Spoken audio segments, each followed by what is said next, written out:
अस्सलाम वालेकुम नाज़रीन, आप देख रहे हैं ENN न्यूज़।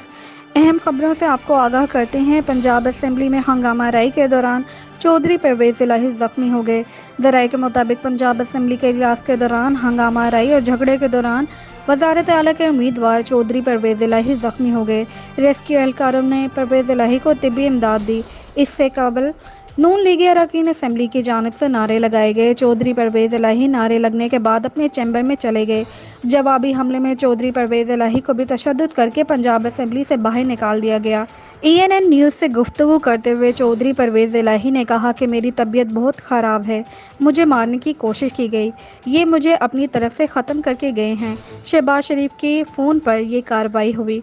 मैं अभी भी स्पीकर हूँ, ये स्पीकर के साथ हो रहा है, मेरा बाजू तोड़ दिया है, ये है शरीफों की जमहूरियत। ये शहबाज शरीफ और नवाज शरीफ और हमजा और ये इनके कहने के ऊपर जो है इन्होंने ये मेरे साथ हमला हुए हैं। मैं तो इस हाउस का कस्टोडियन हूँ, मैं इनको लुक आफ्टर करता रहूँ, मैं इनके प्रोडक्शन आर्डर जारी करता रहूँ। इनकी हर मुश्किल वक्त में जब भी ये खबीस फंसते थे तो मैं उन्होंने मुझे आज ये सिला दिया है।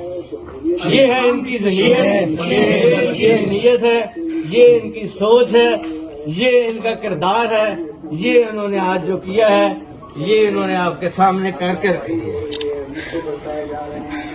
मेरी किसी से कोई अपील नहीं है, सिर्फ अल्लाह ताला से मैं अपील करता हूँ कि या अल्लाह मेरे साथ इंसाफ हो और इनके साथ वो हो और सारी ये एक मिसाल बने रहती दुनिया तक, क़यामत तक।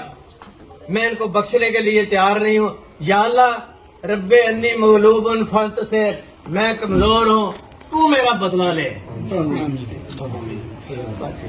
अपील करता हूँ कि या अल्लाह मेरे साथ इंसाफ हो और इनके साथ वो हो और सारी ये एक मिसाल बने रहती दुनिया तक, क़यामत तक। मैं इनको बख्शने के लिए तैयार नहीं हूँ। या अल्लाह रब्बे अन्नी मगलूबुन फंत से मैं कमजोर हूँ, तू मेरा बदला ले। आमीन।